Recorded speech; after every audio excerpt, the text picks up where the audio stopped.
اللهم بارك على محمد وعلى آل محمد كما باركت على إبراهيم وعلى آل إبراهيم إنك حميد مجيد.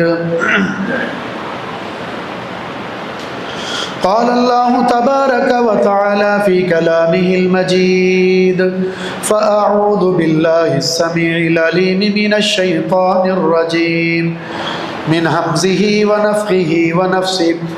يا أيها الذين آمنوا اتقوا الله حق تقاته ولا تموتن إلا وأنتم مسلمون.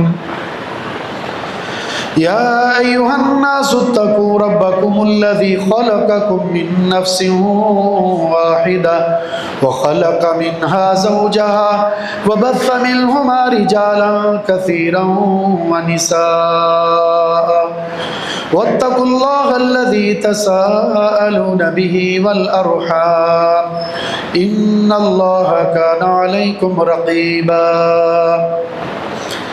يا أيها الذين آمنوا اتقوا الله وقولوا قولا سديدا يصلح لكم أعمالكم ويغفر لكم ذنوبكم ومن يطع الله ورسوله فقد فاز فوزا عظيما. رب اشرح لي صدري ويسر لي أمري واحلل عقدة من لساني يفقهوا قولي. اللهم انفعنا بما علمتنا وعلمنا ما ينفعنا وزدنا علما. وقال تعالى في مقام آخر: والذين آمنوا وعملوا الصالحات وآمنوا بما نزل على محمد وهو الحق من ربهم كفر عنهم سيئاتهم وأصلح بالهم. وقال النبي صلى الله عليه وسلم: والذي نفسي بيدي لا يسمع بي أحد من هذه الأمة يهودي ولا نصراني ثم يموت ولم يؤمن بالذي أرسلت به إلا كان من أصحاب النار.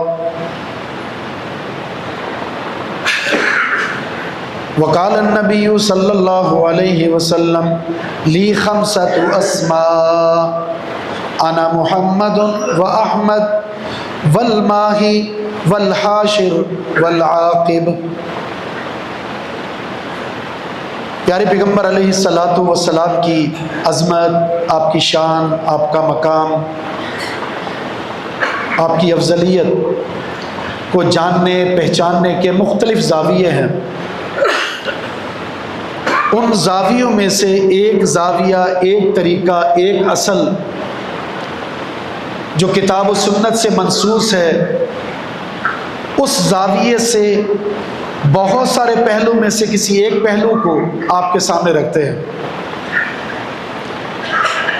جس طرح اللہ رب العزت کے بے شمار نام ہیں، بے شمار صفات ہیں، اسماء حسنہ ہیں، صفات علا ہیں، جس سے اللہ کی عظمت، اس کی بڑائی، اس کی برتری ثابت ہوتی ہے اور بیان کی جاتی ہے. بعین اسی طرح اللہ رب العزت نے اپنے پیارے پیغمبر علیہ الصلاۃ والسلام کو بھی بہت سارے نام دیے ہیں، بہت ساری صفات سے متصف کیا ہے. صحیح بخاری کی ایک حدیث ہے جس میں رسول اللہ صلی اللہ علیہ وسلم فرماتے ہیں: میرے 5 نام ہیں، ناموں میں سے 5 نام ہیں. میں محمد ہوں، میں احمد ہوں، میں حاشر ہوں، میں ماہی ہوں، میں عاقب ہوں. اللہ رب العزت کے اسماء کے حوالے سے آپ جانتے ہیں وہ 99 جو ہمیں بتائے گئے ہیں.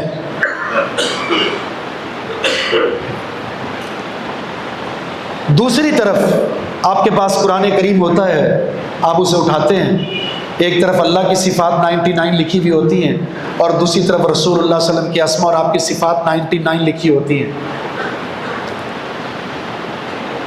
جو کہ بالکل غیر منصوص ہے.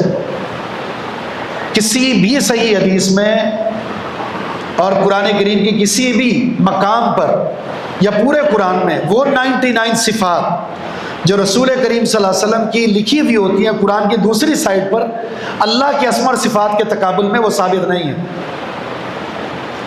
آئین میں بہت سارے نام اور صفات ثابت ہیں، لیکن ان کو 99 بنا کر اللہ کے اسماء کے مقابلے میں 99 کر دینا، یہ ہماری اپنی اختراع ہے۔ آپ دیکھتے ہیں بعض جگہ پر آپ کو خوبصورت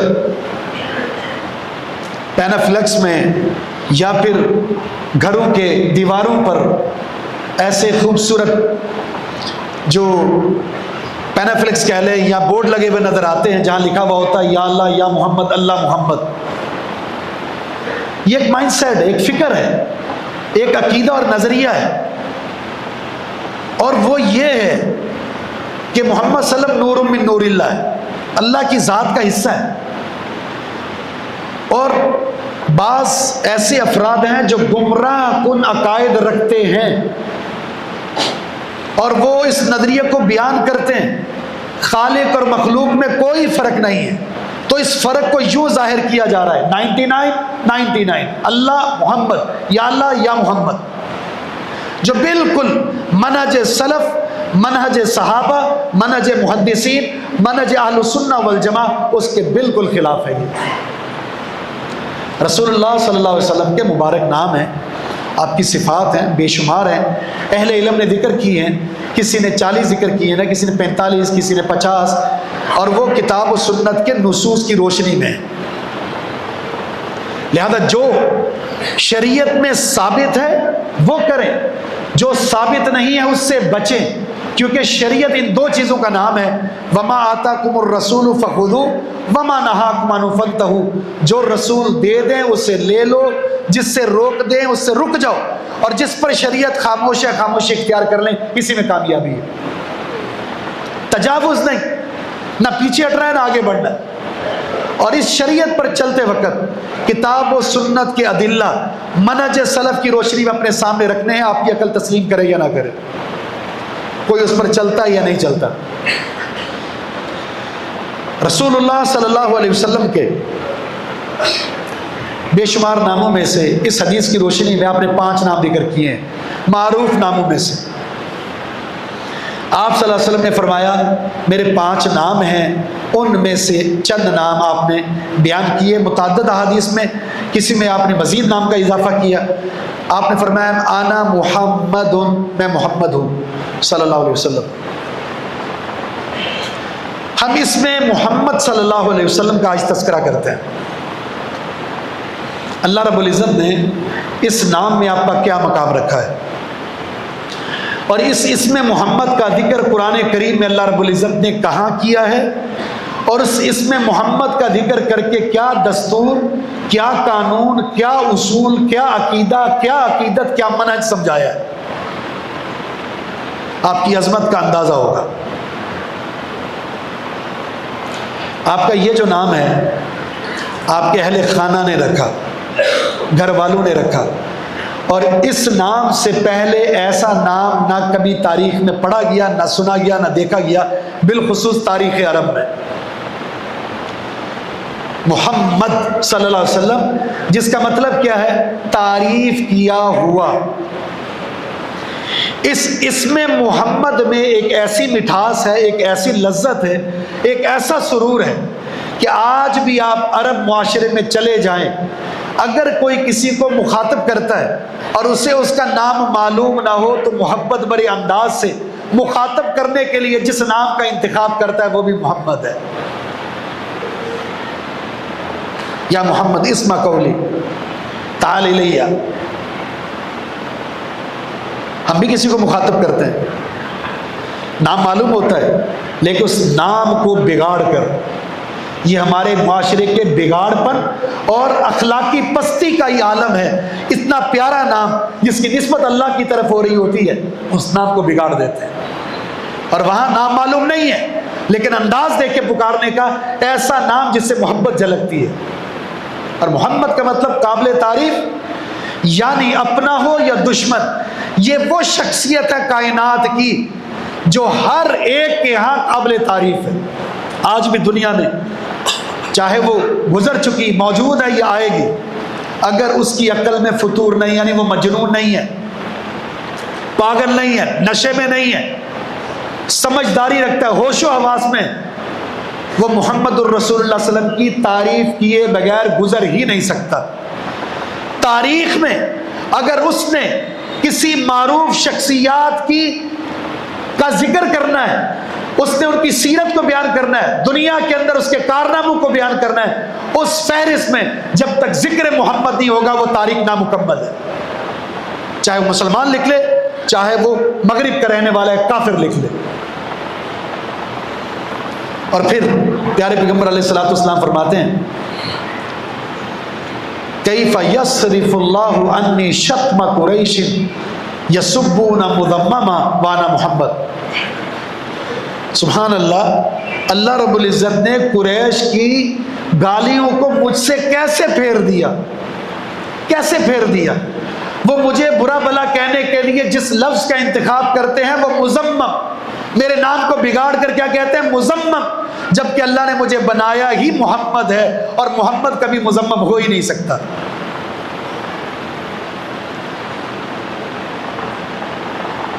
ایک شاعر ہے رحیق المختوم میں، اس شاعر کا رسول اللہ صلی اللہ علیہ وسلم کے تعلق سے اپنے بغض کا اظہار کرتے ہوئے جو الفاظ ہے اس میں یہی لفظ استعمال کیا، مذممن عصینا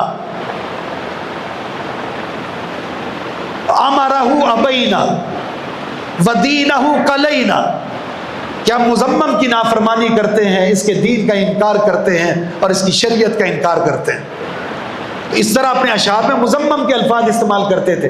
مذمم کون ہے؟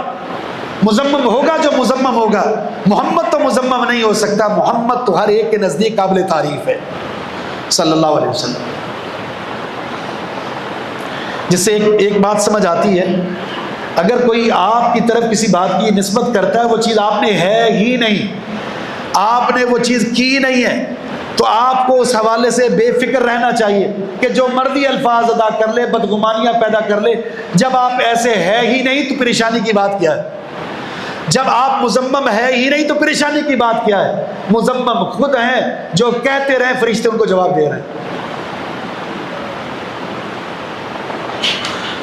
پیارے پیغمبر علیہ الصلوۃ والسلام کا یہ نام قرآن کریم میں 4 مقام پر ہے، اور ہر مقام ایک تفصیل طلب ہے، بڑا ہی عظیم منہج، عقیدہ، اصول، دستور، عقائد، نظریات اللہ نے بیان کیے ہیں، لیکن میں اس مختصر سے وقت میں کوشش کروں گا وہ 4 مقام آپ کے سامنے رکھ کر جو شریعت کے اصول اور قواعد اور مناہج ہیں وہ آپ کے سامنے رکھ دوں، تاکہ بات کسی حد تک اس حوالے سے مکمل ہو۔ پہلا مقام ہے سورہ آل عمران، آیت نمبر 144، وما محمد الا رسول قد خلت من قبلہ الرسل افئن مات او قتل انقلبتم علی اعقابکم ومن ینقلب علی عقبیہ فلن یضر اللہ شیئا وسیجزی اللہ الشاکرین۔ اس ذکر سے پہلے ایک اور بنیادی نقطہ آپ کے سامنے رکھ دوں کہ اللہ رب العزت نے تمام انبیاء کے مقابلے میں نبی مکرم محمد کریم صلی اللہ علیہ وسلم کو خطاب کرنے کا انداز ہی بدلا ہے۔ جتنے بھی انبیاء ہیں جن کا ذکر قرآن میں اللہ نے کیا ہے، اکثر آپ پڑھیں گے اللہ رب العزت نے نام لے کر خطاب کیا ہے، یا ابراہیم، یا آدم، یا نوح، یا موسیٰ، اللہ نے خطاب کیا نام لے کر۔ لیکن جب محمد الرسول اللہ صلی اللہ علیہ وسلم سے بات کرنی اللہ نے چاہی اور آپ کو مخاطب کیا تو اللہ رب العزت نے یا محمد کہہ کر نہیں کیا، یا ایھا النبی، یا ایھا الرسول، جہاں یہ معنی ہے کہ یہ کائنات کی وہ واحد شخصیت ہیں جس کے حوالے سے گفتگو کرتے وقت انداز ادب کو کمال فصاحت اور بلاغت کے ساتھ انتخاب کرنا ہوگا۔ اگر آپ نے انداز جو عام لوگوں کے سامنے ہوتا ہے اس سے نہ بدلا تو یہ ادب اللہ کو پسند نہیں ہے۔ اللہ نے یا محمد نہیں کہا۔ سورہ حجرات پڑھیں، ان الذین ینادونک من وراء الحجرات اکثرهم لا یعقلون۔ کچھ دیہاتی رسول اللہ صلی اللہ علیہ وسلم دوپہر کے وقت اپنے گھر میں آرام کر رہے ہیں، ضرورت پڑی، گھر کے باہر آئے اور کہا یا محمد، صلی اللہ علیہ وسلم یا محمد کہہ کر دوپہر کے وقت پکار رہے ہیں، بلا رہے ہیں، آئیے ہماری بات سنیے۔ اللہ رب العزت نے کیا کہا؟ وہ لوگ جو آپ کے حجرے کے باہر کھڑے ہو کر آپ کو نام کے ساتھ پکار رہے ہیں، ان میں سے اکثر ایسے ہیں جن کو عقل نہیں ہے، نہ انہوں نے نبی کا خیال رکھا، آپ کی نیند کا، آپ کے وقت کا، آپ کے ٹائم کا، اور نہ ہی انداز گفتگو کا، اس لیے اللہ نے فرمایا ان کو عقل نہیں ہے۔ آگے اللہ رب العزت نے تعلیم دینے کے بعد فرمایا جن سے غلطیاں ہو گئی ہیں اللہ نے معاف کر دی ہے۔ عقل مند وہ ہے جو فصاحت اور بلاغت کے کمال درجے پر پہنچ کر اس عظیم شخصیت کو جو ہر کمال سے مالا مال ہے، اس شخصیت کو خطاب کرنے کا انداز اختیار کرے۔ روڈ رستوں میں میوزک پر ڈانس کرتے ہوئے، رقص کرتے ہوئے، بازار کے شور و گل میں اس میں محمد صلی اللہ علیہ وسلم کی بے حرمتی کی جاتی ہے، یہ عشق نہیں، یہ توہین رسول ہے۔ قطعاً یہ انداز شریعت کو پسند نہیں۔ یہ جو مقام آپ کے سامنے پڑا ہے، نہیں ہے محمد صلی اللہ علیہ وسلم مگر اللہ کے رسول۔ آپ سے پہلے بہت سارے رسول گزر چکے، اگر آپ فوت ہو جائیں یا شہید کر دیے جائیں، قتل کر دیے جائیں، کیا تم دین سے پھر جاؤ گے؟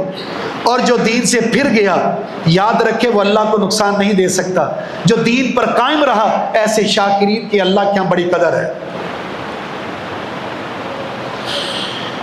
اس میں ایک بات بتائی جا رہی ہے، وہ یہ اصول ہے کہ موت نبی کی شان کے، نبوت کے مقام کے خلاف نہیں ہے۔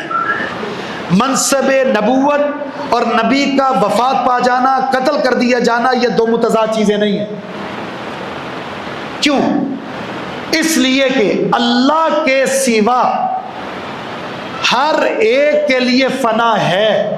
اگر موت، وفا، فنا کسی کے لیے عیب ہے تو صرف ایک ذات ہے، وہ خالق کائنات کی ہے۔ کل من علیہ فان ویبقی وجہ ربک ذو الجلال والاکرام۔ اس کے علاوہ ہر ایک کے لیے فنا ہے، وہ نبی کیوں نہ ہو، حتیٰ کہ امام الانبیاء کیوں نہ ہو، محبوب کبریا کیوں نہ ہو، ان کے لیے بھی وفات ہے۔ وفات آئی، وہ فوت ہوئے اور دنیا سے چلے گئے۔ غزوہ احد کے تناظر میں یہ بات ہے۔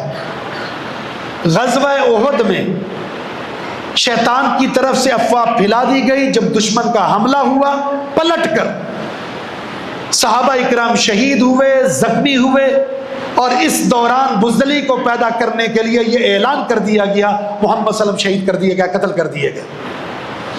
صحابہ کے حوصلے ٹوٹ گئے، ہمت ٹوٹ گئی، ہمت جوا دے گئی کہ اب کس کے لیے لڑنا، اب کس کے لیے جہاد کرنا، اب کس کے لیے اپنی جان کو قربان کرنا، واپس پلٹو، نکلو۔ ارادہ کر لیا کہ اب سب کچھ چھوڑ چھاڑ کر نکل جاتے ہیں، تو اللہ رب العزت نے اس موقع پر یہ آیت نازل کر دی کہ تم محمد صلی اللہ علیہ وسلم کی خاطر یہ کر رہے تھے، تو رسول اللہ صلی اللہ علیہ وسلم اگر آپ فوت ہو جائیں، شہید کر دیے جائیں، کیا تم دین سے پلٹ جاؤ گے؟ اور اگر ایسا کرتے ہو تو یاد رکھنا اپنا نقصان کرو گے۔ اور آپ جانتے ہیں جب رسول اللہ صلی اللہ علیہ وسلم کی وفات ہوئی، صحابہ اکرام جذبات سے بے قابو ہو گئے۔ سیدنا عمر نے تلوار نکال لی۔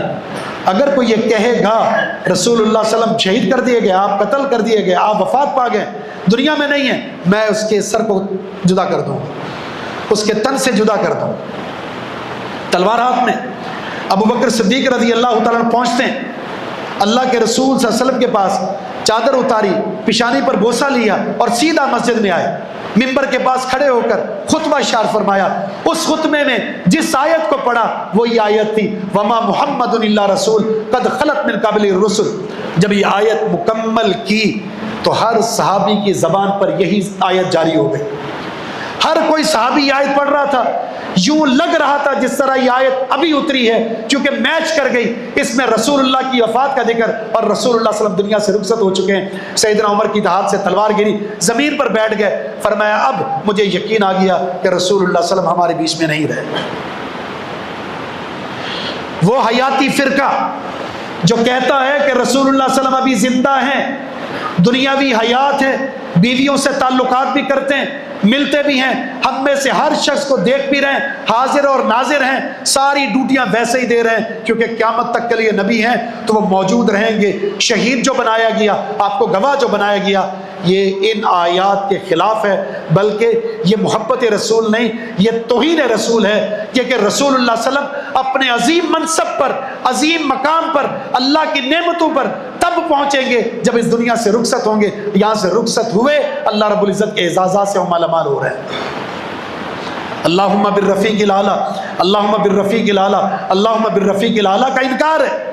قرآن کریم میں کئی آیات کا انکار ہے، اگر موت رسول اور وفات رسول کا انکار ہوگا۔ ہر نبی آیا، اور جو آتا ہے جانے کے لیے آتا ہے، دنیا میں کسی کے لیے دوام نہیں ہے، اللہ نے دوام رکھا ہی نہیں ہے۔ موت کی فکر ہر ایک کو کرنی چاہیے۔ جب اللہ کے محبوب چلے گئے تو ہم میں سے ہر ایک نے جانا ہے، اور جانے کا انداز اگر یہ ہو کہ وَلَا تَمُوتُنَّ إِلَّا وَأَنْتُمْ مُسْلِمُونَ، تو انسان کامیاب ہے۔ تو فکر کیا ہے؟ ہر ایک کے لیے موت ہے، ہر ایک کے لیے فنا ہے۔ اگر موت اور فنا سے کوئی پاک ذات ہے تو صرف کائنات کی ایک ہی ذات ہے۔ رسول اللہ صلی اللہ علیہ وسلم سے محبت یہ نہیں کہ آپ کی موت کا انکار کیا جائے، رسول اللہ صلی اللہ علیہ وسلم سے محبت یہ نہیں کہ آپ کو حیاتی سمجھا جائے کہ آپ ابھی زندہ حاضر ناظر ہیں، بلکہ رسول اللہ صلی اللہ علیہ وسلم سے محبت یہ ہے کہ آپ کی شریعت اور آپ کی تعلیمات کے مطابق اللہ کی بندگی کی جائے۔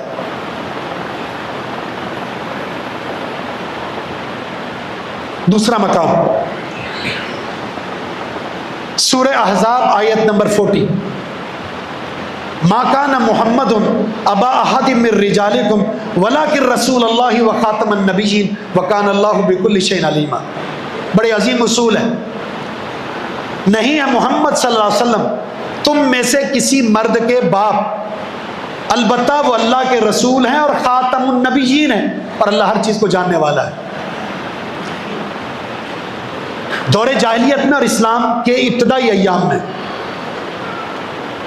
کسی کو منہ بولا بیٹا بنا کر اپنی طرف اس کی نسبت کر لینا یہ جائز تھا۔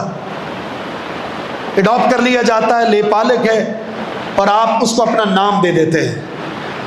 اسلام میں جب تک اس پر کوئی پابندی نہیں تھی تو آپ صلی اللہ علیہ وسلم نے زید بن حارثہ کو جو کہ غلام تھے آزاد کر کے اپنا منہ بولا بیٹا بنا لیا، اور لوگوں نے زید بن محمد کہنا شروع کر دیا۔ اللہ رب العزت نے اس چیز کو بیان کرنے کے لیے اس سے پہلے بھی کچھ اصول ذکر کیے ہیں اس لے پالک کے۔ وہ اصول کچھ یوں بھی ہیں، ما جعل اللہ لرجل من قلبہ، ما جعل اللہ لرجل، اللہ رب العزت نے نہیں بنایا کسی بھی انسان کے دل میں، سینے میں دو دلوں کو۔ کسی بھی انسان کے سینے میں دو دل نہیں ہے۔ اس کا مطلب کیا ہے؟ ہر ایک انسان کے دل میں ایک ہے، سینے میں صرف ایک دل ہے، جس میں اصول یہ ہے، چونکہ زہار کا مسئلہ بھی تھا، اگر کوئی شخص اپنی بیوی کو ماں کہہ دیتا تو اس کو ماں تصور کر کے جدا کر دیا جاتا۔ اب اللہ نے فرمایا جس طرح ایک سینے میں دو دل نہیں، اسی طرح ایک عورت بیوی بھی ہو اور وہ ماں بھی ہو، ایسا نہیں ہو سکتا۔ جو بیوی ہے وہ بیوی رہے گی، ماں کہنے سے بھی وہ ماں نہیں بنے گی، کفارہ دینا ہوگا چونکہ یہ زہار ہے، لیکن وہ ماں بن نہیں جائے گی، وہ آپ کی بیوی رہے گی، نکاح برقرار رہے گا۔ اسی طرح کیا اصول ہے؟ ایک بچہ اس کے دو باپ نہیں ہو سکتے۔ جس نطفے سے پیدا ہوا نسبت اسی کی طرف ہوگی، پیدا کسی اور کے نطفے سے، پال کوئی اور رہا ہے، وہ بھی باپ ہے، وہ بھی باپ ہے۔ ایک سینے میں دو دل نہیں تو ایک بچے کے دو باپ بھی نہیں ہو سکتے۔ اس لیے کیا فرمایا؟ ادعوہم لآبائہم هو اقسط عند اللہ، جو باپ ہے اسی کی طرف نسبت کر کے پکارو، اللہ کے نزدیک یہی عدل ہے۔ فَإِن لَمْ تَعْلَمُوا آبَاءَهُمْ فَإِخْوَانُكُمْ فِي الدِّينِ وَمَوَالِيكُمْ، اگر باپ نہیں جانتے تو یہ تمہارا بھائی اور دوست ہو سکتا ہے، بیٹا نہیں بن سکتا۔ یاد رکھیے، اگر کسی کو اپنی نسبت معلوم ہے کہ میرا فلاں باپ ہے، چاہے کسی اور نے پالا ہے، پوسا ہے، تربیت کی ہے، کفالت کی ہے، جتنی محبتیں نچھاور کی ہیں، جو آپ کا باپ ہے وہ باپ رہے گا، جو آپ کا ماموں ہے وہ ماموں رہے گا۔ باپ کو ماموں بنا لینا اور ماموں کو باپ بنا دینا، نسبت تبدیلی کرنا، 3 جرم ہے، 3 سزائیں ہیں، یا 3 قسم کے الفاظ ذکر کیے گئے ہیں۔ ایسے شخص پر لعنت ہے، ایسے شخص نے شریعت کا کفر کیا، اور ایسے شخص پر جنت حرام ہے۔ اگر آپ کی اولاد نہیں ہے تو اس کا یہ معنی نہیں ہے جس کی اولاد ہے اس سے اولاد چھین لے. آپ کی اولاد نہیں ہو رہی ہے تو آپ نے بہن سے بچہ لے لیا, بھائی سے بچہ لے لیا, اس بچے کے ساتھ یہ ظلم ہے جس سے اس کے ماں باپ کو جدا کر دیا. ٹھیک ہے اگر آپ کی اولاد نہیں تو ایسے بچے جن کے والدین معلوم نہیں ہیں آپ اڈاپٹ کر لیتے ہیں, تو آپ ایک کفیل کے طور پر ان کی ذمہ داری کو اٹھا کر محبت کر سکتے ہیں. اگر وہ بچی ہے بلوغت کے بعد آپ سے پردہ ہوگا, اگر وہ بچہ ہے بلوغت کے بعد اس عورت سے اس سے پردہ ہوگا, اس لیے کہ وہ ماں باپ نہیں بنیں گے اس کے. شرعی اصول ہے. اور یہاں کیا کہا, محمد صلی اللہ علیہ وسلم کسی مرد کے باپ نہیں ہے, اور آپ کے جتنے بھی بچے تھے وہ طفالت میں فوت ہو گئے, کوئی رجل بنا ہی نہیں, بچپن میں فوت ہو گئے. زید بن محمد رجل ہیں, یہ رجل ہیں, آدمی ہیں, اور اگر تم زید بن محمد کہو گے تو اللہ نے یہاں یہ کہہ دیا محمد الرسول اللہ صلی اللہ علیہ وسلم کسی بھی آدمی کے باپ نہیں ہے. اس کا معنی ہے کہ زید بن محمد غلط. اور پھر اس کالے قانون پر یا اس کالی ایک صفت پر جو جاہلیت میں شروع ہوئی تھی, شریعت نے کیسے ضرب لگائی. رسول اللہ صلی اللہ علیہ وسلم کی شادی کس سے کروا دی؟ زینب رضی اللہ تعالی عنہا سے, جو زید رضی اللہ تعالیٰ عنہ کی بیوی تھی. بہو سے شادی نہیں ہو سکتی, بیٹے کی بیوی دائمی محرم ہے, اس سے کبھی شادی نہیں ہو سکتی. تو زید نے شادی کی زینب رضی اللہ عنہا سے, طلاق ہو گئی, طلاق کے بعد عدت گزری, اللہ رب العزت نے محمد الرسول اللہ صلی اللہ علیہ وسلم سے کہہ دیا ہم نے آپ کا نکاح زینب سے کر دیا ہے, آپ گھر میں داخل ہو جائیے.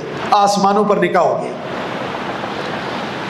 بہو سے اس قول کے مطابق زید بن محمد ہے, تو زید کی بیوی سے طلاق کے بعد رسول اللہ صلی اللہ علیہ وسلم نے شادی کر لی, جس سے اللہ نے یہ قانون سمجھا دیا لے پالک بیٹے کی کوئی حیثیت نہیں ہے, نہ وہ آپ کا وارث ہے نہ اس کی نسبت آپ کی طرف ہو سکتی ہے. ایک تو یہ عقیدہ سمجھا دی. دوسرا سمجھایا محمد الرسول اللہ صلی اللہ علیہ وسلم آخری نبی ہیں, خاتم النبیین ہیں, نبوت کا اختتام ہو چکا.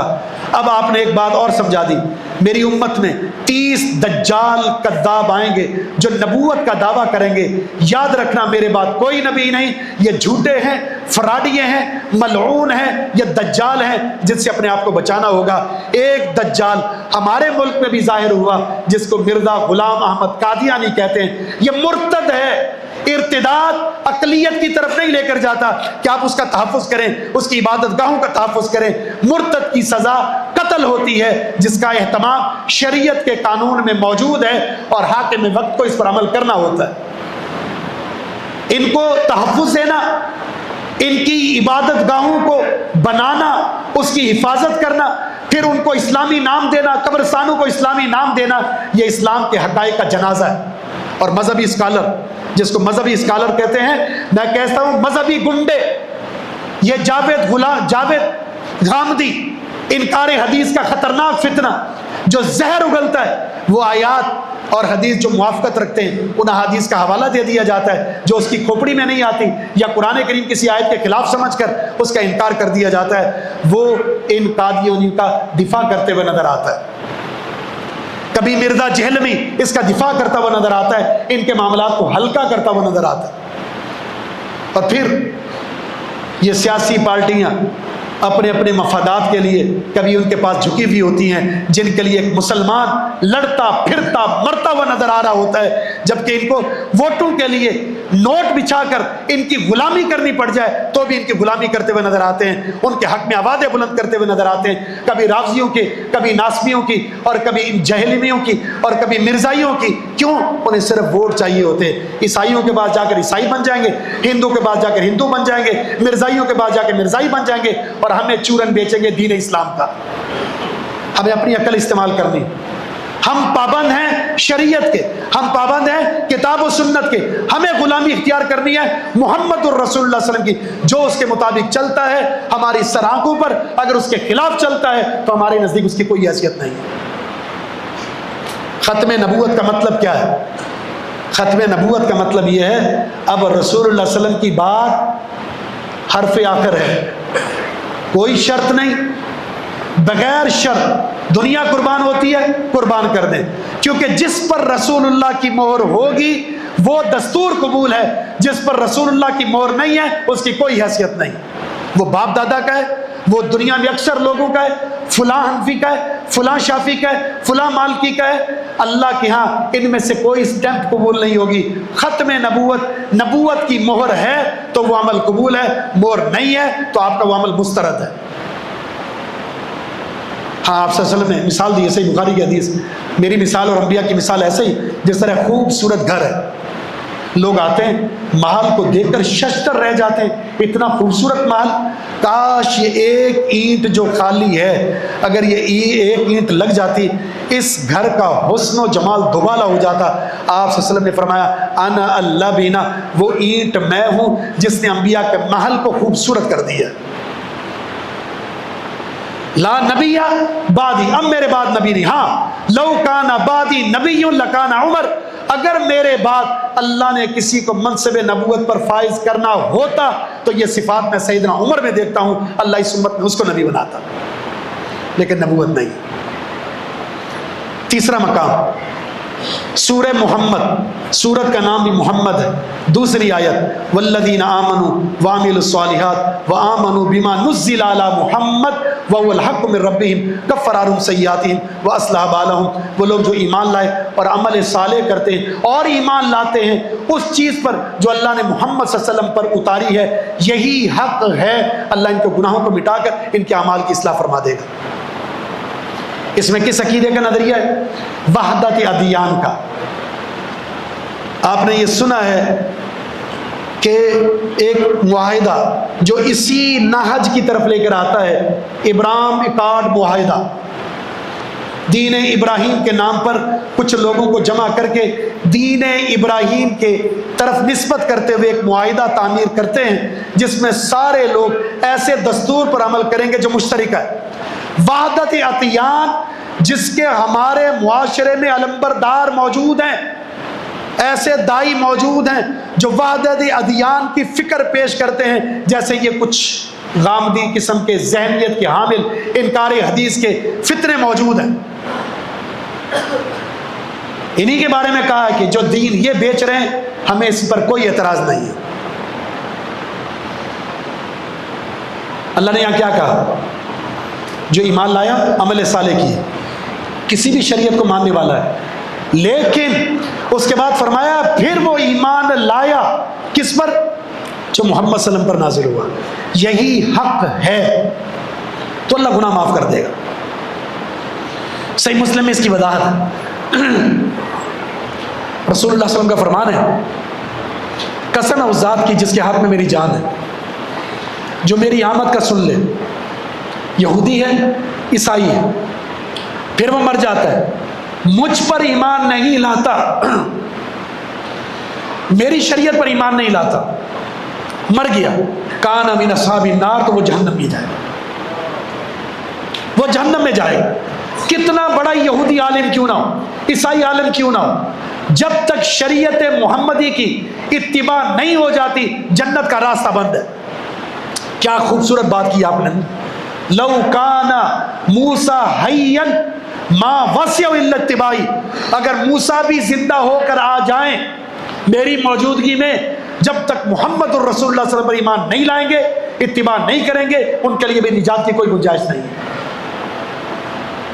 پھر یہ وحدت ادیان، اس سے بڑھ کر ایک اور فتنہ ہے، اور فتنہ وہی مذہبی چورن بیچنے والے جن کو ووٹ اور نوٹ چاہیے، وہ بھی جم غفیر لگا کر ان کو بھی جمع کر لیا، ان کو بھی جمع کر لیا، ان کو بھی جمع کر لیا، ان کو بھی جمع کر لیا، ایک مشترکہ چورن بیچتے ہیں عوام کو گمراہ کرنے کے لیے۔ سب باطل نظریات کا اتحاد، دین اسلامی اس کی کوئی منظوری نہیں ہے۔ ایسا اتحاد جو توحید کے سمجھوتے پر ہو، اتباع رسول کے سمجھوتے پر ہو، گستاخی رسول کے سمجھوتے پر ہو، توہین صحابہ کے سمجھوتے پر ہو، شریعت میں اس کی کوئی گنجائش نہیں ہے۔ اجتماعیت صرف کتاب و سنت پر ہے، اجتماعیت اللہ کی توحید پر ہو سکتی ہے، رسول اللہ کی اتباع پر ہو سکتی ہے، محبت صحابہ پر ہو سکتی ہے، شریعت کے اصول پر ہو سکتی ہے، اس سے ہٹ کر کریں گے اس کی کوئی حیثیت نہیں۔ بدعتیوں کو آپ مذہبی اسکالر بنا کر پیش کرتے ہیں، انہیں شیخ الاسلام کا لقب دے رہے ہوتے، جس نے سوائے توحید کے جنازے کے، اتباع رسول کے جنازے کے اور باطل نظریات کو جنم دینے کے اور کوئی کام نہیں کیا۔